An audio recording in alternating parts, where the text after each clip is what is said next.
Hey there, welcome back to God's Business Playbook, and I'm your host, Kirby Eagles. And today we're diving deep into one of the most powerful topics for any business owner, leader, or entrepreneur who wants to build something that lasts. Have you ever asked yourself, how do I build a business that not only thrives today, but creates a lasting legacy for the future? Well, today we're going to explore how Genesis chapters 23 through 26 provides some timeless principles that are just as relevant now as they were in the days of Abraham and Isaac. And this isn't just about running a successful business. It's about aligning our actions with God's economy. And in today's episode, we'll unpack three core principles from these chapters: the importance of integrity, the power of inheritance planning, and the significance of wise investments. By the end of this episode, you'll not only have a fresh perspective on what it means to do business God's way, but you'll also be equipped with practical steps to apply these principles to your own life and business. So grab a coffee, settle in, and let's jump into God's business playbook. Let's start with Genesis chapter 23, where we see Abraham negotiating the purchase of a burial plot for Sarah. Now, here's the thing. Abraham offered the land for free by the landowner, but he insists on paying full price. Why, right? A blessing's a blessing, and you shouldn't refuse a blessing. Because of Abraham, this transaction wasn't just acquiring a piece of land. It was about conducting business with integrity. He didn't want any strings attached. And he wanted to ensure that that transaction was completely above board.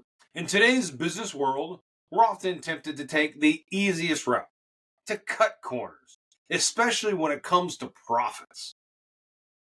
But God's economy teaches us that something very much different. Integrity is the foundation of everything that we do. It builds trust with our clients, our partners, and even with our own teams. By insisting on paying full price, Abraham demonstrated that fair dealings and integrity were more important than maximizing profit. And that's a principle that we can take to heart in our own businesses today. Take a moment to reflect on how you're conducting your business. Are you transparent in your transactions? Are you valuing integrity over profits?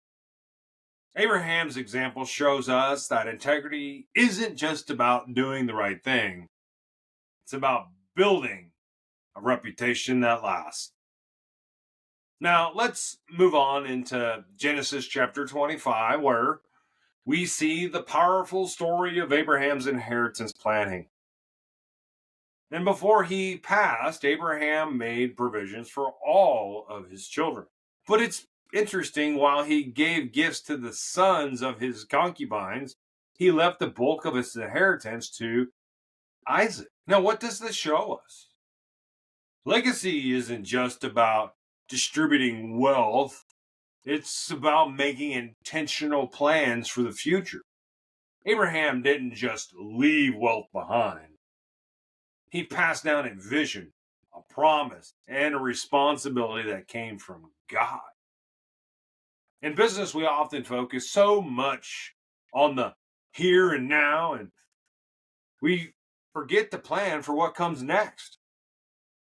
But as we see with Abraham, our legacy isn't built on what we leave behind for future generations. Whether it's wealth, wisdom, or even the way we conduct our businesses, intentional planning is key to building something that lasts beyond our own. Are you thinking about your business in terms of long-term legacy? What are you doing to prepare the next generation to take the helm? Succession planning, mentorship, and preparing others to carry the torch are really critical to ensuring that your business continues to thrive beyond your own tenure.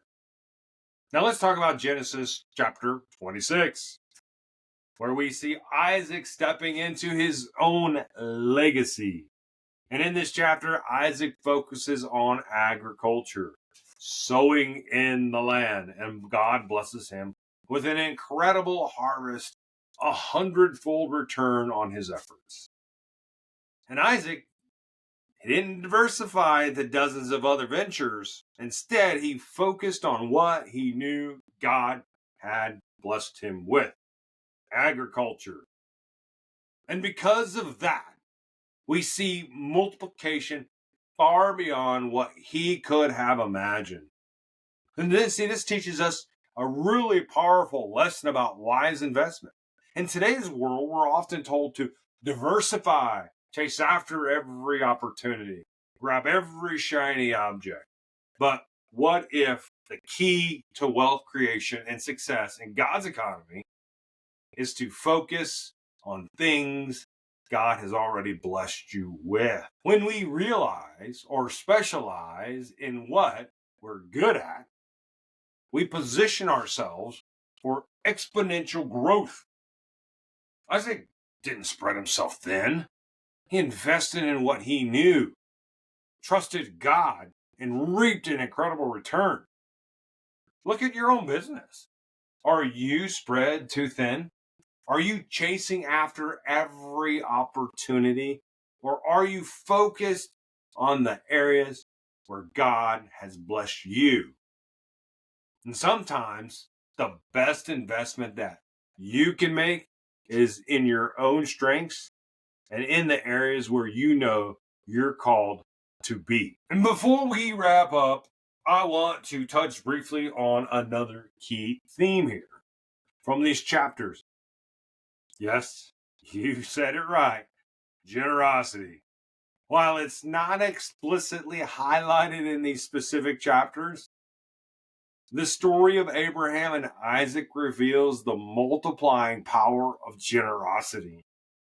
And when we give our resources, whether it's time, knowledge, or finances, we create a ripple effect that extends far beyond ourselves. And this kind of generosity isn't just about giving, it's about trusting. And trusting God to multiply what we've entrusted to Him. And multiply. As business owners, we have a unique ability to empower others and share those resources and create opportunities for growth, as we discussed.